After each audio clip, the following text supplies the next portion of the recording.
Sign it before dessert, or I promise you my son will have his marriage annulled by Monday morning. My mother-in-law's voice was quiet. That was the thing about Margaret Holloway, she never raised her voice. She didn't need to. She had spent 40 years perfecting the kind of calm that made you feel the floor shifting beneath you. The kind of calm that reminded you exactly how replaceable you were. I looked at the document sitting next to the cranberry sauce. A postnuptial agreement. 14 pages.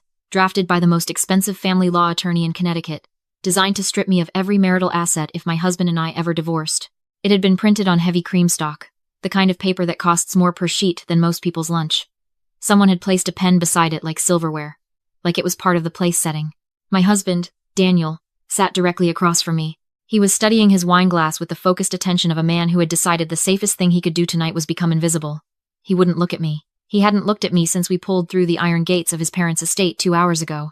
His father, Howard, sat at the head of the table, cutting his turkey with the slow, precise movements of someone who had already won.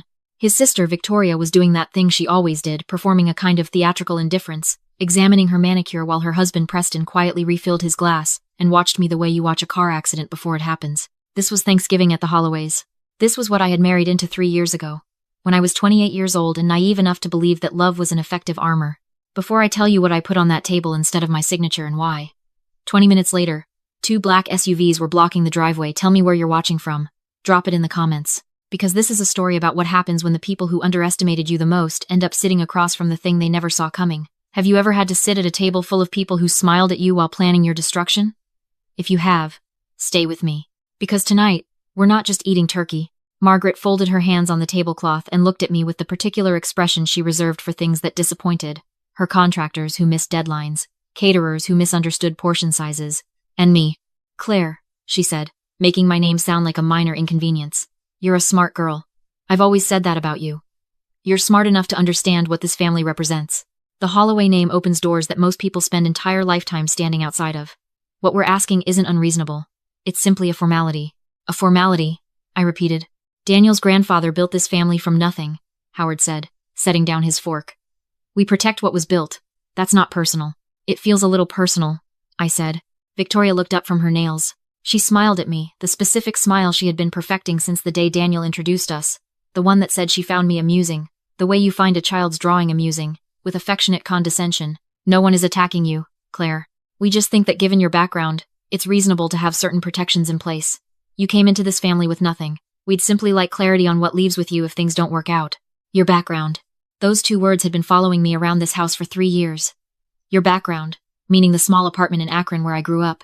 Your background, meaning the fact that my mother worked double shifts at a grocery store and my father had been gone since I was 4. Your background, meaning that I had not been born into a family with a name that opened doors, so clearly I must have married one to get through them. They had never asked what I did. Not really. Not with genuine curiosity. Daniel had told them early on that I ran a small software company, and Margaret had nodded the way you nod when someone tells you they've taken up watercolor painting. Polite. Dismissive. The topic never came up again. To the Holloways, I was a pretty girl from nowhere, who had charmed their son into a wedding, and was now statistically likely to take half his trust fund if the marriage dissolved. They weren't entirely wrong about being strategic. They were just wrong about which one of us was playing chess. I'm not signing it, I said. The table went still. Daniel finally looked up at me. His expression was complicated, part guilt, part warning, part something I recognized as the look of a man who knows he has made a series of bad decisions, and is now watching them compound in real time. Claire, he started. I'm not signing it, I said again, calmly. The same calm Margaret used. I had been practicing it. Howard leaned back in his chair. Then I want you to understand what that means. I have a call scheduled with our attorney at 9 tomorrow morning. We begin the annulment process on grounds of fraudulent misrepresentation. You represented yourself to our family as a woman of modest means who loved our son. If it turns out there were material misrepresentations about your circumstances or intentions, the marriage can be unwound. Fraudulent misrepresentation, I said. That's an interesting choice of words. Preston cleared his throat. He was the enforcer, the one they used when they wanted to deliver bad news in the language of reasonableness. He had gone to Yale Law, which he mentioned the way other people mention their eye color as context, as basic fact. Claire, we've done our due diligence. We know your company's last filed revenue. We know what it is. $48,000 last year. He paused. We're not here to humiliate you. We're here to protect the family. I looked at Preston for a long moment. He had gone to Yale Law. I knew that. I also knew that he had been using Holloway family money to fund a private investment account he hadn't disclosed to Victoria, that the account held a significant position in a pharmaceutical company currently under SEC investigation, and that he had received the tip from a contact at their accounting firm which was now, as of 31 days ago, a subsidiary of a company I owned. But I didn't say any of that. Not yet. 48,000, I said. That's what the filing showed. Preston said, with the satisfaction of a man holding a full house. Pull out your phones, I said, and search Velar Systems. Nobody moved. Please, I said, and the word was so precise, so controlled, that Victoria actually reached for her phone before catching herself. Claire, we're not going to, Margaret started. Velar Systems, I said again. VELAR. It's fine. I'll wait. Daniel's face had changed.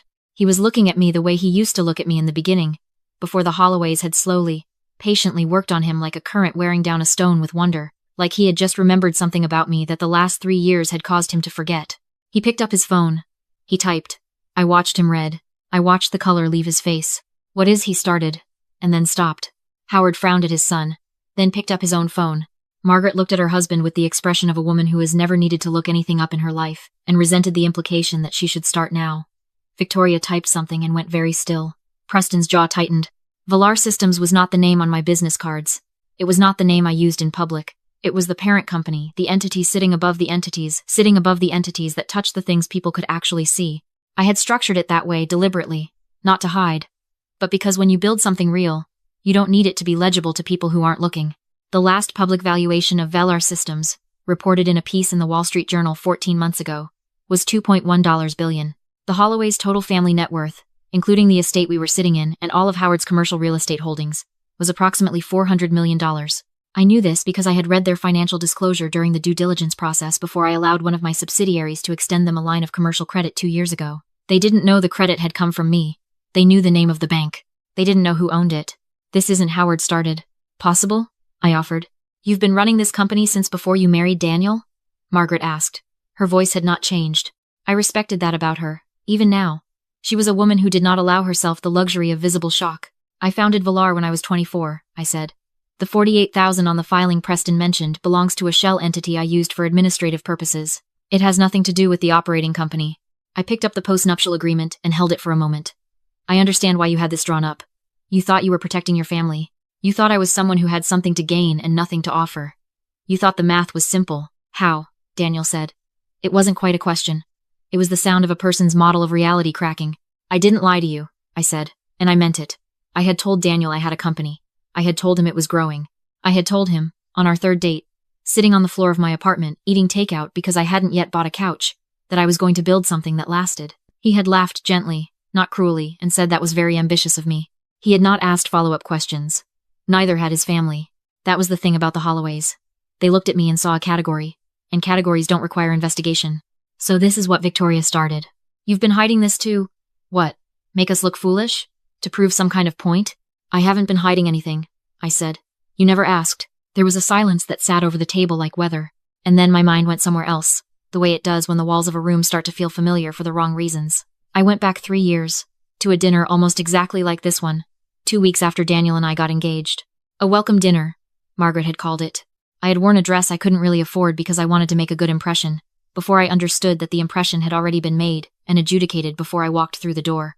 After dinner, while Daniel was in the other room with his father, Margaret had pulled me aside, into the room she called the library, and she had sat across from me in a wingback chair and said, in that same quiet voice, I want to be honest with you, because I think honesty is a form of respect.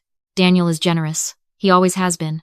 He loves easily, and he trusts easily, and those are beautiful qualities in a person, and they are also vulnerabilities. I need you to understand that this family will always protect itself. Whatever your intentions are, and I'll take you at your word that they're sincere, I need you to know that we are watching. I had left that room and sat in the car for 10 minutes before going back inside. I had thought about my mother, who had never once, in my entire life, said anything like that to any person I brought home, who had offered coffee, and asked questions, and been grateful for whoever made me smile. I had thought about the 7 employees I had at the time, who trusted me to make payroll, who didn't know yet that what we were building was something they would still be talking about in 20 years. I had thought about the girl I had been at 21, sitting in a computer lab at 3 in the morning, running the same simulation for the 14th time, absolutely certain she was onto something, and absolutely terrified she was wrong. I had thought, they will not break this, not this. Whatever else they take from me, they cannot have this. I came back to the table now, to the silence, to Margaret's face, which had finally shifted not to shock, not to shame, but to a recalculation, the expression of someone updating a spreadsheet. Well, she said, there's something else, I said. And here's where I need to be honest with you. Because looking back, I can see that what I did next was not entirely clean. It was not the behavior of someone who had simply risen above it. It was the behavior of someone who had been carefully, deliberately patient for 3 years, and had finally decided that patience had reached its expiration date. I reached into my bag and pulled out a manila folder. I set it on the table next to the postnuptial agreement.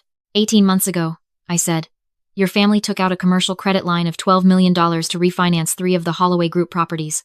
The lending institution was Meridian Capital Partners. I looked at Howard. In November of last year, I acquired a controlling interest in Meridian Capital, which means, as of that acquisition, I hold the note on your credit line. I opened the folder and slid a single document across the table. The line is in technical default, as of 30 days ago. The balloon payment due in December was missed. Not by much, but missed. Howard stood up. Sit down, Howard, I said, and the surprise of hearing it said that way quiet, final made him hesitate long enough that he actually sat back down. You can't. I'm not calling it, I said. I want to be very clear about that. I have no interest in destabilizing the Holloway properties. I have no interest in your business. What I have is documentation, and what I want is for everyone at this table to understand what the actual math looks like. I looked at Preston. Since we're doing due diligence, Preston was very still. The account you've been running through Trident Advisory? I said, turning to face him directly. Received material non-public information about Pelios Pharma's FDA filing timeline. The source of that information was a contact at Strickland Financial. Strickland was acquired by a Velar subsidiary in September. Their internal communications are now subject to our compliance review. I let that sit. I forwarded the relevant files to the SEC's whistleblower division 6 days ago. Victoria turned to look at her husband. Preston opened his mouth. Nothing came out. I want to be clear, I said to the table, that I did not do any of this tonight. I did not engineer this dinner. I did not arrange for any of this to coincide. You called me here. You put that document next to the cranberry sauce. You chose tonight. I closed the folder. I just came prepared. Margaret looked at me for a long time. Her face was doing something I had never seen it do before, working. Visibly working. What do you want? She finally asked. I want my husband to look at me, I said. Daniel looked up. I want you to understand, I said to him, that I am not doing this to hurt you. I am doing this because for 3 years, I have sat in this house and let your family define what I was worth to them. And I kept my mouth shut, because I thought if I just waited, if I was just patient enough, it would become clear on its own. I thought you would see it. I thought they would. I looked at him steadily. That document they put in front of me tonight, did you know about it? He looked down. Did you know about it? They told me it was a formality, he said quietly. They said it was just to protect the family, I finished. Yes, I heard. Claire, I didn't think. No, I said. You didn't. There was a sound in the driveway, tires on gravel, then the heavy metallic sound of vehicle doors. Margaret turned toward the window. Howard pushed back his chair. 2 sets of headlights were moving up the private road. That would be the federal compliance team, I said. They're not here for dinner. I authorized a voluntary disclosure with the SEC 2 weeks ago regarding Trident. They asked me to be present for the initial interview with the relevant parties. I looked at Preston. That's you. This is insane, Victoria said. Her voice was high and tight. You can't do this in someone's home. Preston can speak with them here, or he can come in voluntarily to their office on Monday, I said. That was the agreement. I advocated for the home option because I thought it would be less disruptive. You're welcome. Preston was staring at the folder like it might move. I want to say something, I said, standing up. And I want to say it clearly, because I think it's the most important thing that happens at this table tonight. I looked at Margaret. I don't hate you. I'm not doing this out of hatred. I'm doing this because you handed me a 14-page document and a pen and told me to sign away my rights because you had already decided what I was. And I sat here, and I let you finish your turkey, and I let you say every word you planned to say. Because I think if you were going to do it, you should have the chance to do it all the way, and I should have the chance to respond all the way. You've made your point, Howard said tightly. I've made a start, I said. The point is this. I never hid from you. You never looked. There's a difference. And the next time you sit across from someone and decide in advance what they are, I'd encourage you to ask one more question before you print 14 pages on heavy cream paper. I picked up my bag. I looked at Daniel one more time. I'll be at the Whitmore Hotel if you want to talk, I said. Genuinely talk. Not Holloway talk. Actual conversation. I buttoned my coat. I'm still your wife. I'd like the chance to figure out if that means something to us, independent of all of this. But that's your decision. I walked toward the door. Behind me, I heard the sound of the front doorbell. Heard Howard stand. Heard Margaret say something in a low, controlled voice that I didn't try to make out. Heard Victoria say Preston's name, once, sharply. like a question that already knew its answer. I didn't stop walking. Outside, the November air was clean and cold, the kind of cold that wakes you up rather than punishing you. The gravel was loud under my heels. I passed the first black SUV. A man in a dark coat gave me a brief nod. I nodded back. My car was at the end of the circular driveway. I had parked it there deliberately, facing out. When I got in and started the engine, I sat for a moment with my hands on the wheel, watching the lights of the estate in the rearview mirror. The windows were bright and gold in the dark, the house enormous and certain of itself. The way houses are when they've been in one family for generations. My phone buzzed. A text from my CFO, Rachel. All clear on the Meridian documentation. Also, the WSJ wants a comment on the Trident story. Timeline? I typed back. Monday. And send flowers to the team. They've had a long quarter. I thought about calling my mother. I would call her tomorrow, from somewhere quiet, and she would say something that made the whole thing smaller in the best possible way. She had a gift for that, for making the enormous things manageable without diminishing them. I thought about Daniel. Thought about the first time I saw him, at a conference in San Francisco, before I knew who his family was. He had spilled coffee on himself in the hotel lobby, and laughed immediately, genuinely, without embarrassment. And I had thought, that's a person who isn't performing. That's someone real. I still believed that was true. I believed it was in there, under the 3 years of Holloway gravity. Whether he could excavate it was not something I could do for him. I put the car in drive. The last thing I saw in my mirror as I pulled through the iron gates was the silhouette of the house against the dark sky, every window lit, and the long, empty driveway behind me. I didn't feel triumphant the way I thought I would. I felt the way you feel at the end of a very long project, the specific exhaustion of having finished something, and the particular lightness that comes after. A kind of stillness. That night, I didn't reclaim a seat at their table. I remembered I had never needed one.